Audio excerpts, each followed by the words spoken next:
আমার মা বাড়িতে যখনই প্যাকাল মাছ আসে তখনই সব সময় এইরকম ছোট্ট ছোট্ট পিস করে আর সেটা সর্ষে বাটা দিয়ে বেশ কুড়মুড়ে করে ভাজে। এত সুন্দর খেতে লাগে, একবার খেলে আর ছাড়তে পারবে না। তোমরা প্যাকাল মাছ কিভাবে খাও, ভেজে না ঝোলে?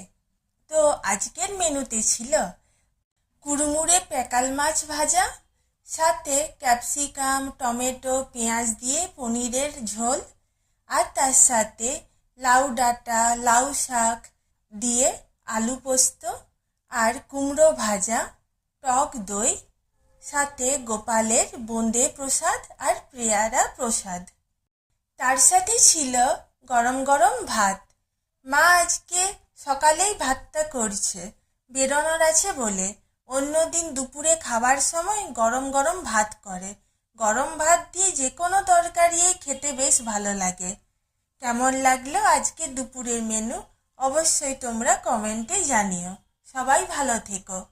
বলতে ভুলে গেছিলাম, আজকে আমাদের এখানে অনেক বৃষ্টি হয়েছে, সাথে ঝড়ও হয়েছে।